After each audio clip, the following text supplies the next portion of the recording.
Okay, well, today I want to finish up talking about the five aggregates and the mind, and especially in focusing on the reality or topic of the consciousness. Because the consciousness is one of the big mysteries that there is, the mysteries of the mind, and how it functions, and even science really doesn't understand what consciousness is.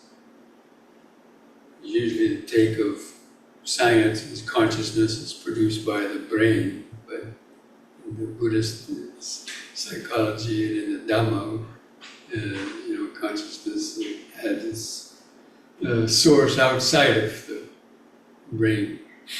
The brain operates as a computer hardware that just filters stuff out and creates things like AI, but it's not actually produced in the brain, according to the Buddhist psychology. At least not the ego consciousness. Anyway, so as we mentioned, consciousness is the fifth of the aggregates. And usually that's the one that is taken to be I, me, or mine, and myself. So in the Buddha's description of the five aggregates, in so many suttas, he says these five aggregates, people take form as self, they take feelings as self, they take the perceptions as self, they take the mental formations as self. It means as the self owning these, or doing these things, or creating these things. And lastly, they take consciousness as self. Now, by and large, probably, because the word self, we use the term in English a lot, myself, themselves, he or she self, or whatever. Anyway, usually refers to a person, and of course their mind, or their personality,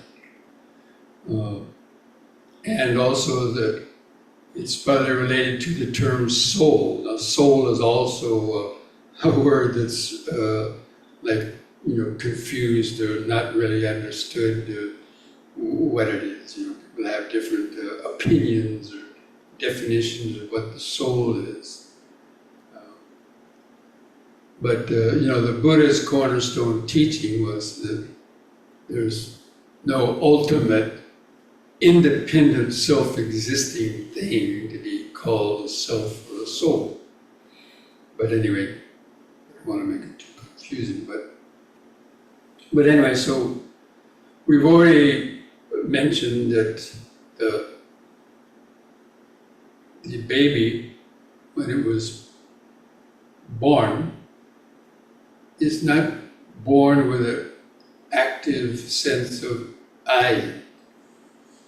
As we were discussing that, for 9 months in the womb, when the baby was being developed, going from a one-cell organism to a multi-billion cell organism, the spark of consciousness had come into the womb to sort of activate it, like the spark of an engine in a car engine, that it has to produce a spark, to ignite the gasoline so the engine starts turning over.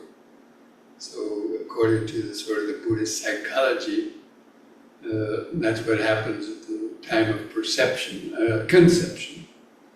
When the first one-cell organism is formed in the womb, that spark of consciousness is coming from another existence taking rebirth, and sort of sparks that and begins that process of the cell division and so on.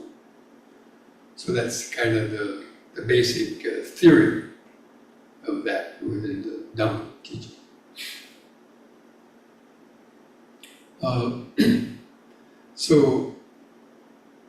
But at the time of birth, there was no sense of the self in the mind at that time. But we already talked about how that is created. And it's created based on the past and future, and pleasure and pain for the most part, at least especially the human consciousness. And so the sense of I, then, use this word self is kind of confusing, but the ego, let's put it the ego. The ego is a popular word these days. So ego consciousness, right? So when you say ego consciousness, it basically means that, somewhere there in your mind there's a sense of, I am doing this, my name is so-and-so. So I, me, and mine, that's the trinity of the ego. That means everything that we experience, we're relating it to one of those three kind of ideas. I'm going here, I like this, I don't like that. And then me, look at me, give it to me. And mine. This is mine. And if you really check up even in your own mind, you'll be able to, see that. Especially, because of our actions and so on. So that's the driving force behind basically, most of our, or at least our waking life. You get up in the morning, and then, I have to go to work, or I have to do this, I have to get up. I have to get up to go to meditate.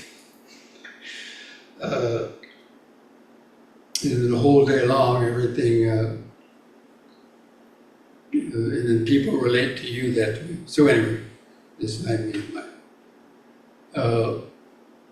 But really it's made up of, it's basically an illusion in the mind. Like that's why the consciousness aggregate is, the analogy of a magician's trick. As the Buddha, related that as a magician's trick. Like you pull a rabbit out of the hat, right? So we're pulling a sense of self out of nowhere, out of the mind.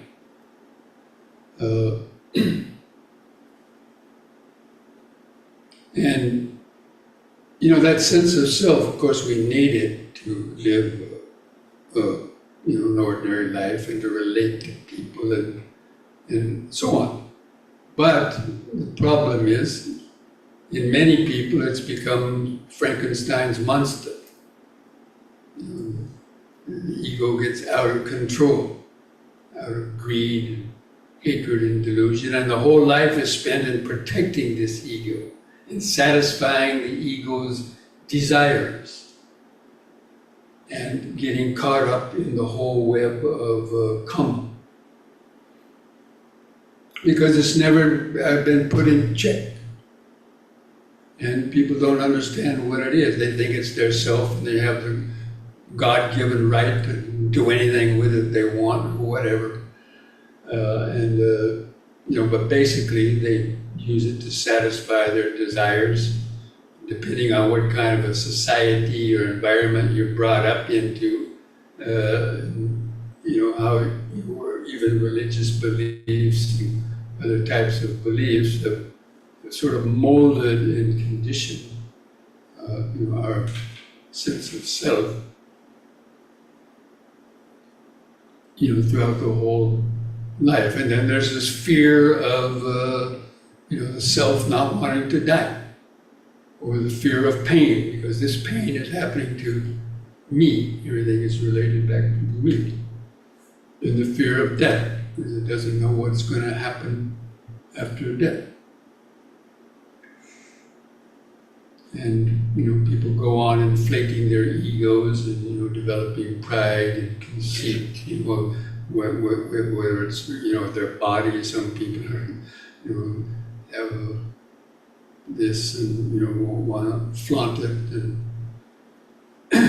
so, according to the Dhamma, the ego actually is the deepest level of ignorance and the deepest cause of the suffering, because it's all based on that. But really, what is it? What is it? No one's actually bothered to understand how it exists. Really, scientists are not.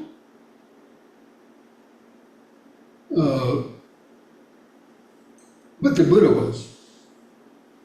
And in the Buddha's, meditation and his investigation for the cause of suffering, that's what ultimately, his powers of concentration and ability to penetrate all the way down through all the levels of the unconscious mind. He saw that at the base of that was the sense of I. And that's why the ego delusion and that sense of self is the hardest thing to overcome. Because, people, again, they take it to be theirs and real, and therefore it's always remains dominant in their mind, for the most part. Now, the sense of self is perpetuated. Well, come back to that verse we recited last night, dependent origination. The Buddha came out of his enlightenment. In fact, those first words were, "O house builder, thou art seen. Thou shalt build no house again." The house builder is essentially the ego. That, of course, is tantamount to ignorance and the not knowing the truth. But basically, it's that ego and the desire to live and to satisfy itself. But the Buddha attained enlightenment and overcame the ego consciousness, and he lived perfectly well for 45 years.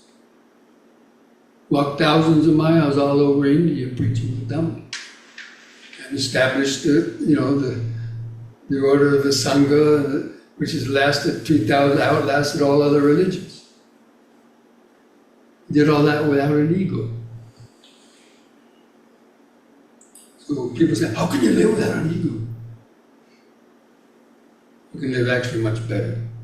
Maybe not in a New York penthouse, with gold-plated toilets and all these things like that. But you can live quite naturally. Anyway, I don't want to belabor the point, but specifically I want to focus in on how we as meditators, how we can train our mind to actually sort of, you could say, dissolve the sense of self. Now, the sense of self is directly related to pleasure and pain and the past and the future, because all pain and pleasure is related to the past and the future. Because anything that you remember, you're going back, you'll remember whatever painful things that you had, or whatever pleasurable, greedy things, that you wanted. And it's all related back to that sense of I. And also to the future. People are afraid of the pain they might get when they get old, or again, old age and death. Or the fear of not getting what they want, fear of losing their retirement savings, or the stock market's going to crash. And so, but all that fear and the desire and aversion is connected with the I. And basically, we have to have that. Actually, greed was invented for the self. They're like two sides of a coin. You can't have one without the other.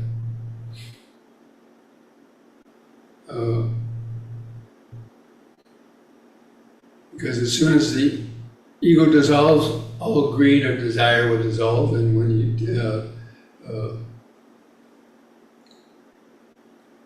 take away the greed, there's nothing for the ego to do, so it just vanishes because it's like a ghost, it's not real.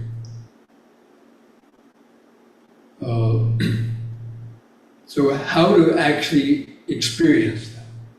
And that's where the meditation comes in. So we're talking about the mind in this, basically our consciousness is made up, consciousness arises with each moment of these aggregates coming together. So with each moment of hearing, 5 aggregates come together. That means the sound, the feeling, the perception, the thought about it, the sense of I am the hearer, or I am the doer. That comes together in a moment, but vanishes very quickly. But then it arises again in, a nanosecond, and it does that thousands of times in the space of a second or two, so that sense of self appears to be real.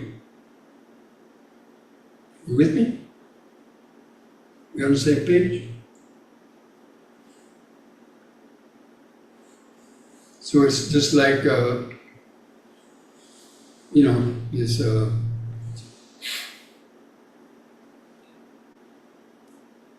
we'll come to it. And because our mind is very slow, it cannot see those, arising and vanishings of the moment of consciousness. But in the space between when consciousness subsides and before the next one comes up, that is the emptiness. But it's so short that no one ever experiences it. Because again, it's happening millions of times in a finger snap of that. So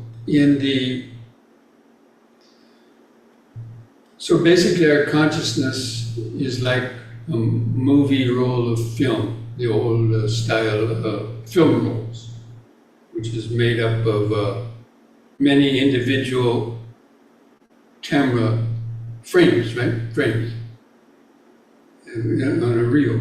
But when it's run through a projector, How many of you are, born in the era of old-time movie theaters, where you sit at the back and you have a projector and there's light on the screen, and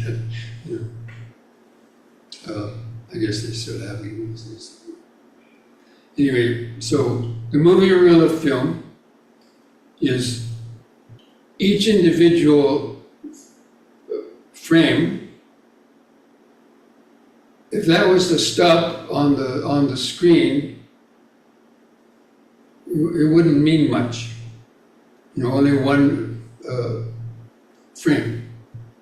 But when you're running it quickly, hundreds and thousands of frames with the light on it and it's projected up, it looks like a smooth flowing scene. But how many people have been watching a movie when the movie projector got stopped and got jammed or something? Or when they saw it on slow motion. You ever seen a movie on slow motion where you could actually see the kind of thing like that? Very interesting. So that in reality is how our consciousness is working through the senses. Each moment of hearing, seeing, tasting, smelling, touching, and thinking is like one frame of the movie. But because it's happening millions of times in a second, or whatever number, but very fast. And our mind is slow. Our mind is very slow because it's clinging and it's holding on to objects. So it slows the world down. And therefore the objects appear to be real, and the sense of ourself appears to be real.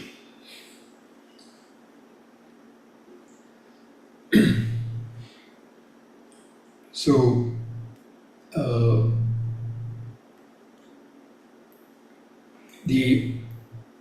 when you're developing the mindfulness, that's why one of the key features of the Vipassana practice is to tune in to those moments of hearing, seeing, tasting, smelling, touching, and thinking as they're coming through your experience, and to speed it up, to see how many you can notice, one after another. Because every time we experience something, because the mind holds on to it, it brings the past and the future related to that object, brings that into the mind. And then that triggers off worry, fear, anxiety, greed, anger, confusion, and so on. Because all those mental states are connected with the memory of the past and the future. So by speeding up the rate of perception, not allowing your mind to hold on to any sight, sound, smell, taste, touch, or thought, the mind doesn't have time to bring the past and the future into play. And therefore, the rest of the mental reactions don't occur. And because the sense of self depends on desire. So when everything is just arising and vanishing and you're not holding on, the desire for any particular thing doesn't come in, because it has to stay there long enough to jug the memory and bring out these desires and aversions.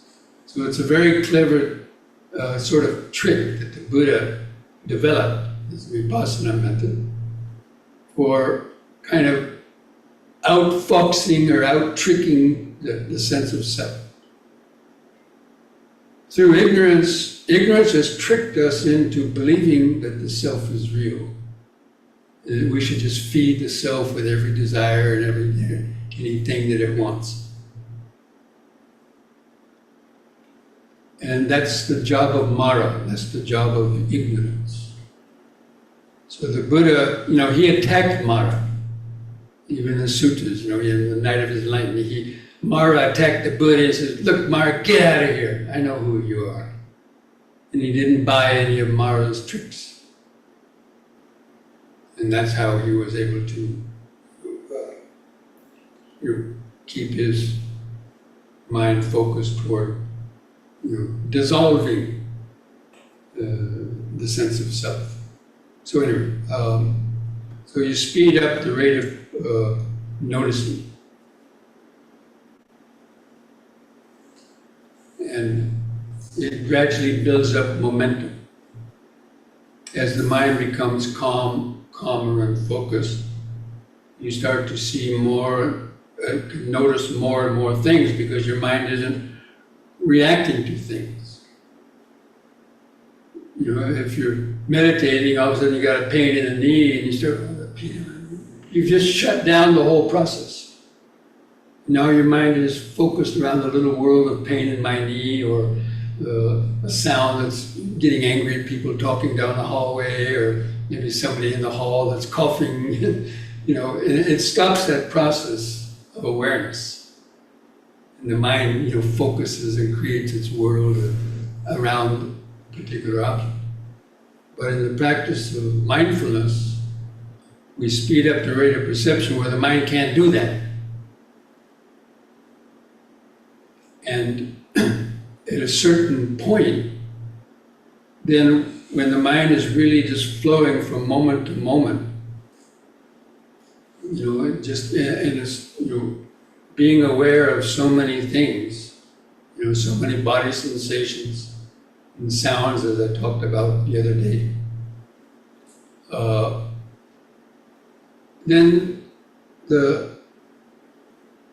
the meaning of those objects also kind of starts disappearing, because they only have meaning through the memory that's brought into play. And this happens at a very unconscious level, so we're not even aware of it,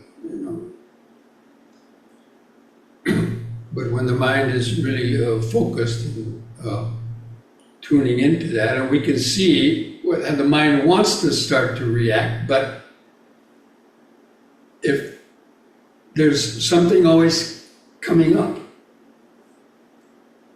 and that becomes more interesting than what you wanted to react to.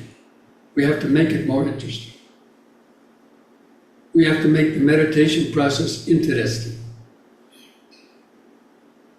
by observing the flow of impermanence and seeing how many things we can notice without reacting. And as you're able to do that, then the sense of self is like pulling the rug out from under your feet. And you're kind of in a free fall, where the sense of self starts to dissolve. And when you experience that, of course, in the beginning, it can be scary, because people think they're going to go mad and they're going to lose their mind or something, but nothing will happen except good. I mean, but anyway, so when that happens, that sense of self starts to dissolve, and that's liberating. Because with it, all of its worries and fears and ideas also vanish. And then you just experience that pure awareness of the present moment, which is, happiness. So, that's basically what vipassana meditation is. Other people may argue it's something else, but the essence of it is that. And that's seeing reality as it is. So vipassana meditation, we already talked about that yesterday, seeing reality as it is. And what did we say it was yesterday? Anybody remember? What's seeing reality as it is? Well, somebody's got to remember. I forgot already.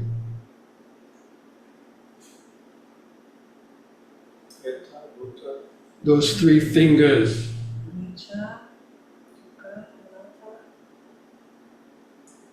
Yes.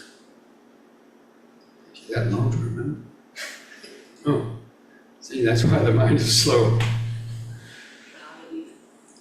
Mind has to be like lightning, a lightning bolt. Anyway, so yeah, that's it.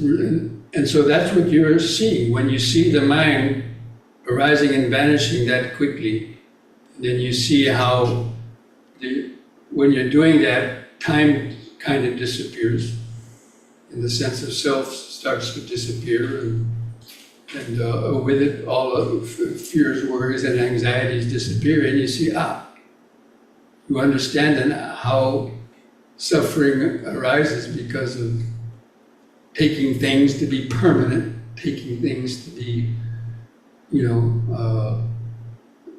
satisfying, and taking them as being myself.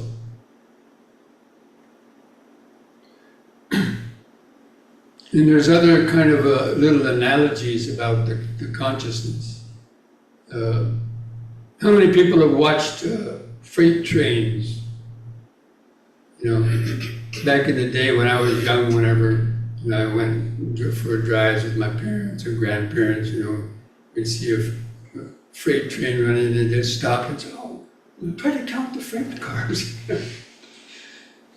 So when a train's leaving the station, it moves slow, right? So you can count the train cars. But when it builds up speed, then it becomes more, the spaces between the cars is going by so fast that we cannot really see the spaces anymore. And it just looks like one solid line. So, and the train disappears, it's just a blur. So in the same way, when we speed up the rate of our perception, the mind doesn't have time to think, "Oh, what is that? What is that? Oh, that little birdie. Oh, that dog, that cat. Oh, that's me, or whatever it is. That pain in my knee. That sound. I'm hot, I'm cold." When all that stops, because that's what makes up our life, is identification. So that all begins to stop, in the time of the meditation.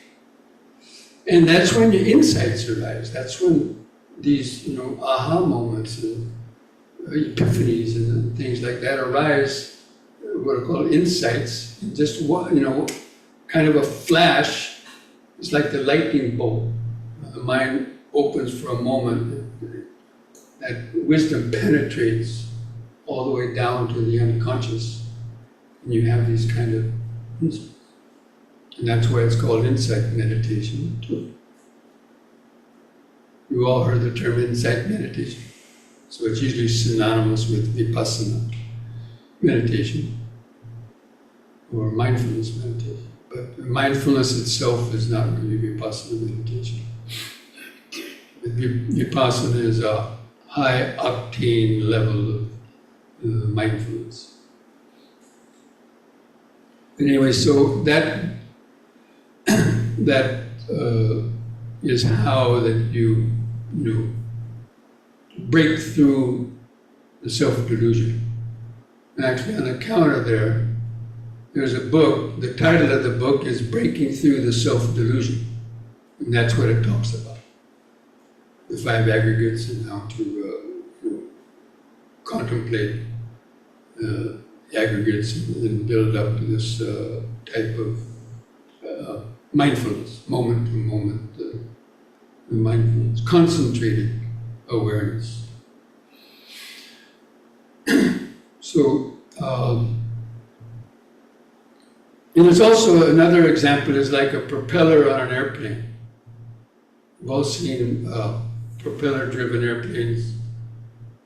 So when they're parked on the tarmac, you can see, 4, 5, or 6 spokes of the propeller. But then when they start up, just like with the train, going faster. When they're going at full speed, it disappears. Anybody ever see it? You ever sit on the window on a prop, taking a flight somewhere on a propeller airplane? Sit at the window, it disappears. But you have this made out of solid wood.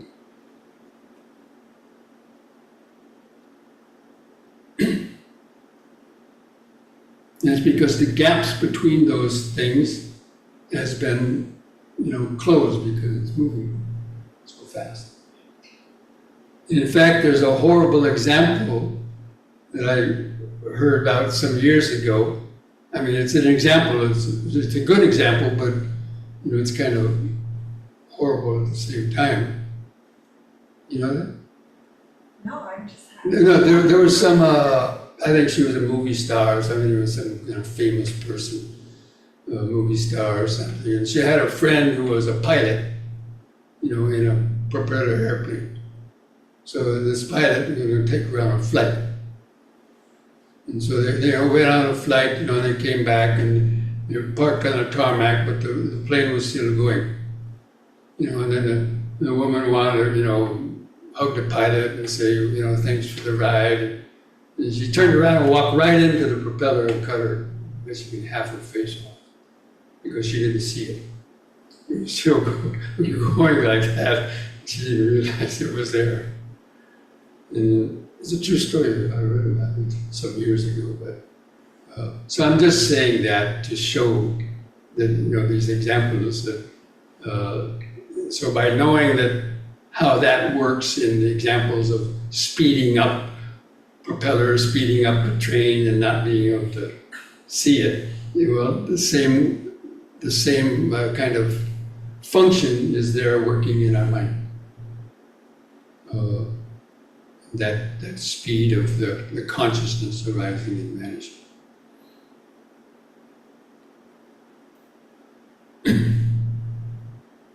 And so that that takes a long time to develop, but it's gradually, in our practice, you start with training on the breathing. That's why focusing the breathing on the movements of the abdomen, that those sensations are much more clear than if you were just trying to feel the very subtle, soft little touch of air through the nostrils. It's not so clear that the in and out breath is not so clear there. But here, you train on, you see the expanding sensation, the in breath, the contracting sensation of the out. And that's what you focus on. In Buddha's instructions in the sutta is, when breathing in, the meditator knows I'm breathing in. And how does he know it? By feeling the sensation. And when breathing out, he sees the beginning, the middle, and end of the in breath. And he sees the beginning and the middle and end of the out breath.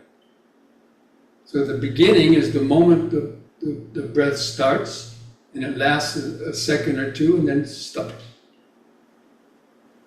And then the out breath starts, lasts a second or two, and stops. Now, of course, it depends on if you're doing deeper breathing or you're watching the breath without kind of controlling it, it's much shorter. But even within, like the breathing in, there's movement here, there's movement here, there's movement here. Each of those is a beginning and ending too. That's why it's a good practice to tune into the beginning and ending, starting and stopping.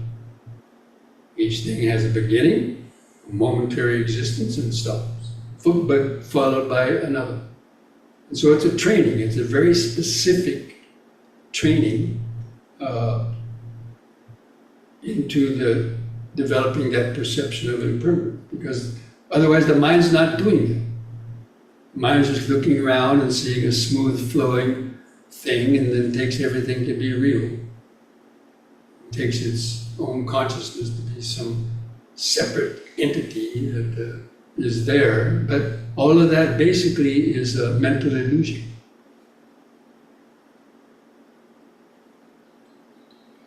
So anyway, you start the training on that breathing.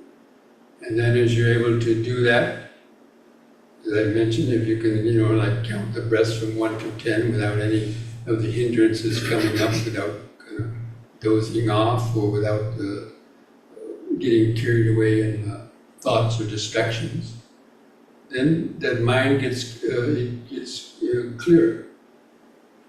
And the analogy is, let's say, with a glass of water. Let's say you scooped up some water in a glass from a gutter, some dirty water. Let's say you never saw water before. And you have a glass of water that's got some green algae floating in it, some other, looks greenish or brownish. You think, oh, water is a brown color. But then if you set the water on the table long enough, without shaking it, gradually those particles settle down to the bottom and the water becomes clear. And you can actually look down in the bottom and say, oh, look, a piece of algae. It's like the tide pools at the ocean. You've been down at the shore on tide pools. The tide is washing over, you can't see anything in there really. When the tide goes out and the remaining water is there and it's not being disturbed, wow, you can see all the little crabs and stuff down in it. So that's the same way with the mind. When the 5 hindrances subside through the concentration, then the mind, the turbulence of the mind settles down and it attains its pure conscious state, mirror-like reflective nature. And that's what happens when you, again, as you're meditating and you're able to reach the levels of concentration, not being distracted. That's when you can really start then seeing more clearly the different moments of other body sensations and sounds and thoughts, because the mind is no longer reacting to anything. We've already talked about that. So the concentration keeps that level of mental calmness there. So the breathing is always there in the awareness, but you no longer have to pay any special attention to it because it's remaining in the awareness. And actually, this is, how many people have heard of the jhana? Jhana. Yeah, jhana. I'll take the first jhana.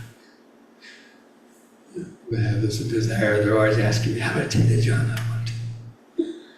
But anyway, the factors of the jhana are applied and sustained thought, and then rapture and happiness born of concentration. Born of seclusion, the first jhana. Applied and sustained thought. And what does that mean? That means applied and sustained attention to the present moment, or your object, such as the breathing. And what is the applied and sustained thought attention? It's like when I strike the gong, that's applied thought. You're striking the gong. And the sustained thought is the reverberation of it afterwards. But you've heard me ring this gong, right? So I have to ring it several times because reverberation, dwindles away after a few seconds. And you have to hit it again. And then it reverberates. And you have to hit it again. So basically that's what we're doing in the beginning stages of meditation. You put your attention on the breath. So, take a focus and you try to see the in-breath, feel the in-breath. But then after one in-breath, the mind gets distracted and you don't feel the out-breath. Maybe a few seconds later, oh, you breathe, you come back to take another breath. Little by little, you can feel one in-breath and followed by the out-breath. And the mind wanders again, or you go to sleep. You get distracted by a pain. You miss that. Then you come back, you have to apply your attention again. And so in one meditation period, people are probably, applying their attention hundreds of times. Anybody count? Try to count in your next meditation how many times you lose your attention and have to come back to apply the thought again. So, when you attain the first jhana, that applied and sustained thought, that sustained thought is developed. So it's sustaining the touching of the object. So you no longer have to apply it over and over and over again. It's sustained on that, and you can follow the in-breathing and out-breathing without any interruption. Like count, from 1 to 10. And that means you have the sustained thought. And because of that, you start to feel very pleasant sensations. Because you're starting to feel subtler vibrations deep in the nervous system, which is the piti and the sukha, because there's no more nagging thoughts in your mind. And the mind is more or less experiencing the present moment. Then it attains its natural contented state. And a state of perfect contentment is happiness. But it's not based on a sensual pleasure. It's the mind's inner nature of not being, having worries and fears and being busy. So anyway, that jhana is said to be that state of concentration is, like that still water, that glass of water being still, and then you can effectively, start tuning into flow of impermanence. So the breathing, and then so the breathing is always there. So what I was getting to is that once you reach that level, or almost, you don't even have to reach it fully. But the breathing will start to be there automatically, and you don't no longer have to apply a thought, because the mind is not going away. The mind has become like a mirror. So when you look in a mirror, basically it reflects anything. If you have a really large mirror and you're looking in there, basically you have this peripheral vision. You may not have, you could see something moving up in the right-hand corner or something in the left-hand lower corner. You may not exactly know what it is, but you know there's something there. And if you want to divert your attention, look, oh, there's a spider or something, and then come back. But not be distracted. So the mind reflects whatever is within the field of the senses, within the range of the senses. It naturally is aware of it, without having to look anywhere. It naturally appears. So the mirror is not, looking at different things. The mirror is just there, and anything that comes across the face of the mirror, it reflects it. So that's what happens when the mind has become concentrated.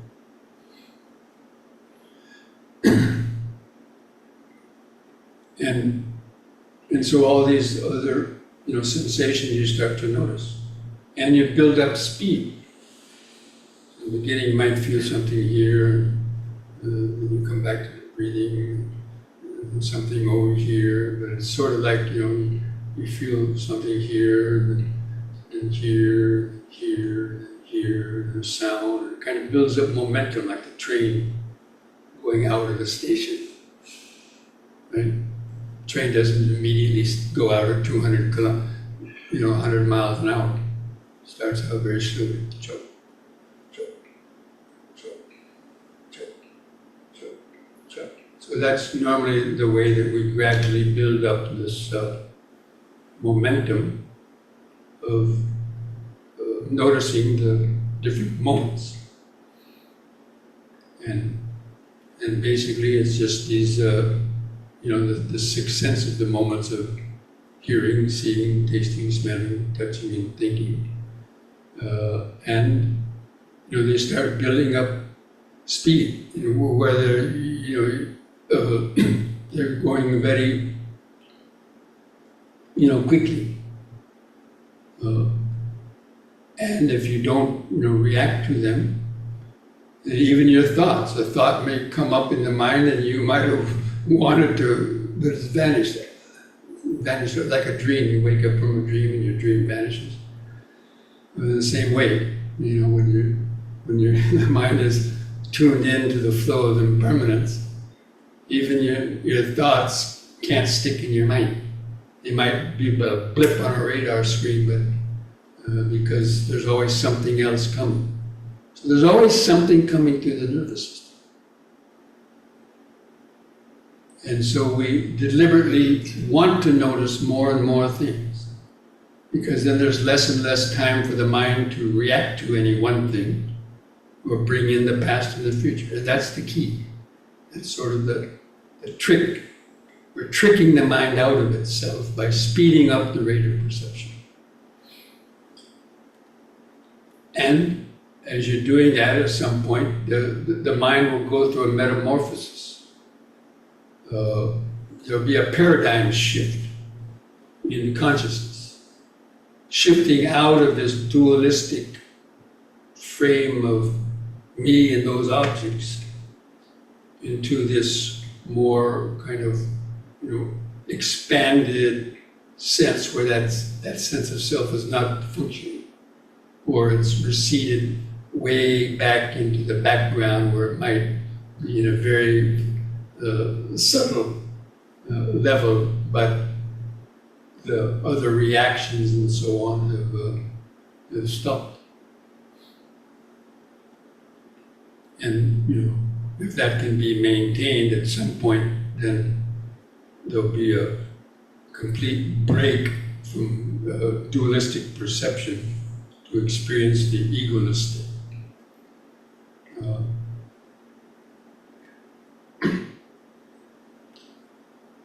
So anyway, we'll talk maybe more about that later, but I just want to mention this because this is really the what's next.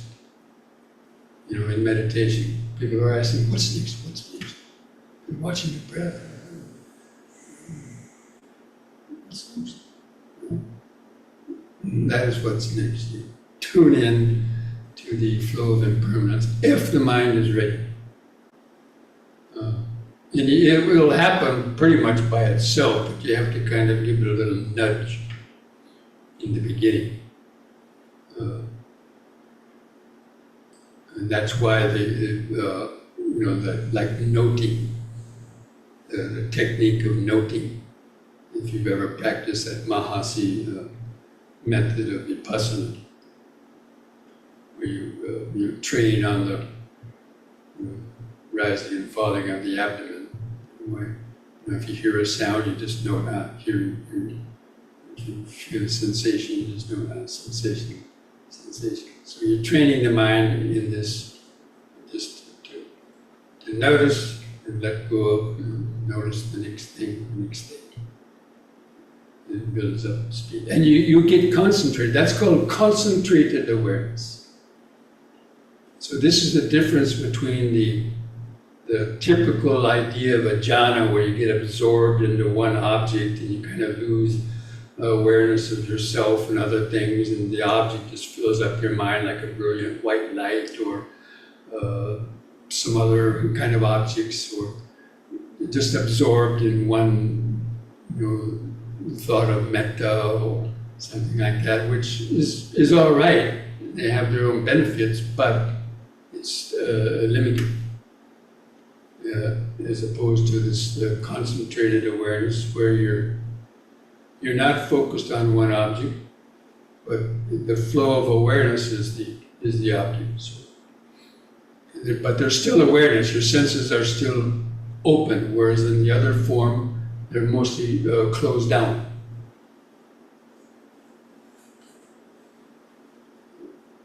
So most people like the closed down one because it feels so cozy, and they get caught up in this pleasurable feeling and this quiet mind, and they don't, they open back up and start noticing sensations and sounds. A lot of people don't like to do that.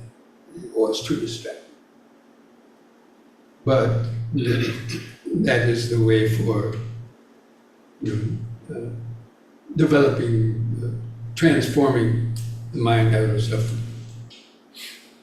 I'll probably talk more about the difference between just concentration and vipassana. And when you concentrate on one object, it's like you're pushing the head of a jack-in-a-box down into the box and put the lid on it. By forcibly, like holding your attention right there, just forcibly trying to push away everything else, just keep the mind there. And people can do that. And you might gain that concentration. But then when they come out of the concentration, then that concentration is like pushing the head of a jack-in-a-box into the box. But what does that do?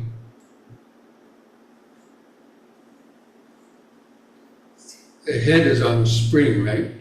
So it compresses that spring and puts it into the box, but your concentration keeps the lid on the box.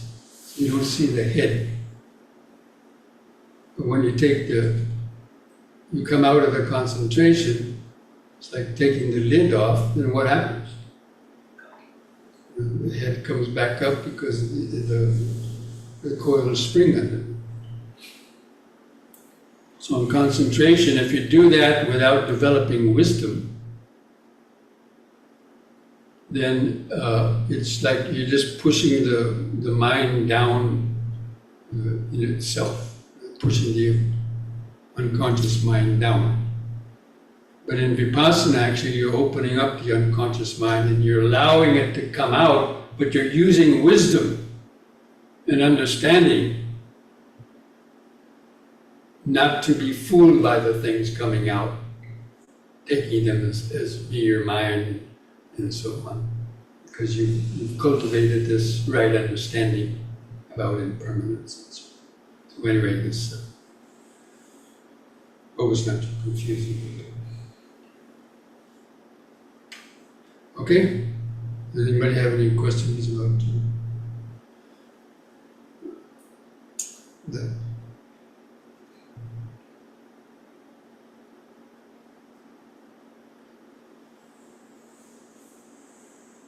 If any questions come up, this afternoon, you can write them down for some questions. In this next meditation period, that's what we're going to be trying to focus on, trying to continue to develop this kind of awareness. Because now it's the fourth day, and hopefully your concentration is getting better. And if it's not, one reason is because you have to make it interesting. And go to sleep because the mind is not interested.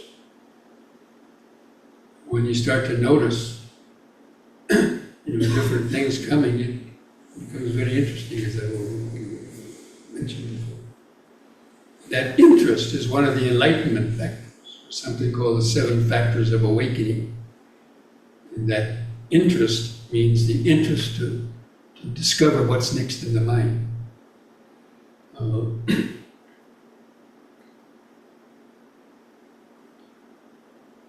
And the investigation of Dhamma. So even when you're doing this, if something is disturbing the mind, you ask the question, why is it disturbing the mind? Why can't I concentrate? Why is I getting disturbed by this pain? Why am I getting disturbed by the sound? Why am I not interested in meditation? Why can't I concentrate? You investigate. Well, what is this body? Or what is this mind? Like the five aggregates. We can make that, as I already mentioned, try to see if you can notice. And when the aggregates are good, they're always, every moment they're there, but normally our mind is distracted or it's not really clear. But once in a while there will be. Especially with sounds. Okay, it's material vibrations. What's a big deal about that? It's material vibration. Or the pains in your knee. And then feeling. What kind of feeling is arising? Are you getting angry because the sound is there? It's a painful feeling. Or if you hear the birds chirping in the mind, oh, beautiful. You see desire arising. Pleasant sensation. And how it catches the mind. That's how you investigate. And then the perception. It's just a sound vibration, but your mind is calling it a bird or anything else, and then increasing the chance to get desire or trigger off other thoughts. But when you're able to just cut it off, and it's just vibration. Hearing vibration, feeling vibration, even mental vibration. The thought in your mind, just a mental vibration.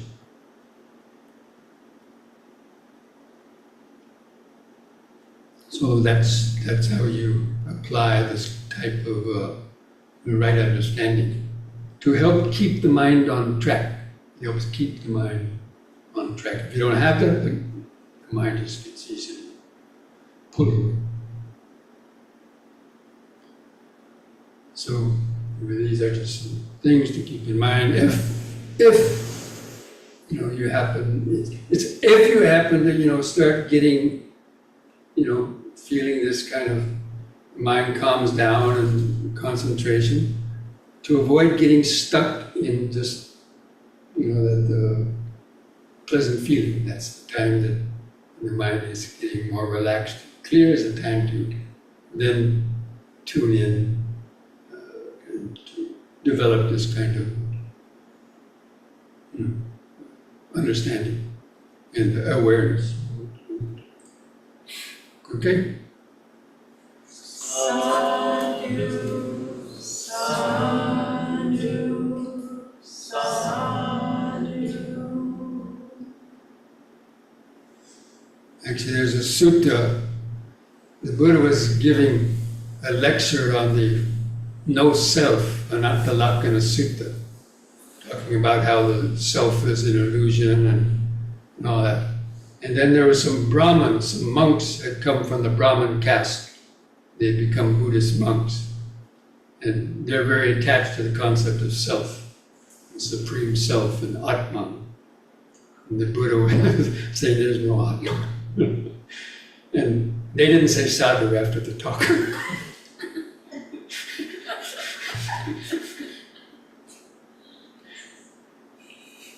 Okay.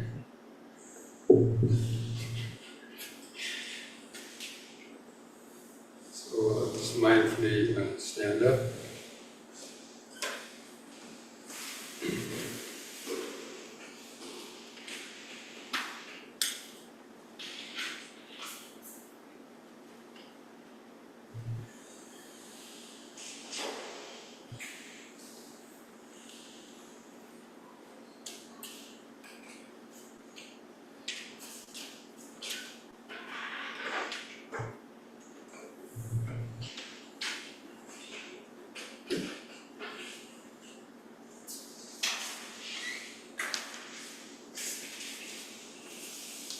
by the way, just I didn't mention it, but and one of the best ways to develop this kind of moment-to-moment awareness is through bodily movement. That's why I've mentioned it so many times, and a lot of people seem to forget the mind is in the future to stand up quickly. Instead, you miss the hundreds of short little movements. The arm, moving it that way, putting it down, lifting the foot, just gradually, preparing and all that process to stand up in hundreds of movements. That's what keeps the mind in the present moment. If you rush too quickly and want to stand up, you miss all those moments and you reinforce the idea that you are doing this. And there's a destination to reach, where the destination is actually the journey moment to moment, not reaching.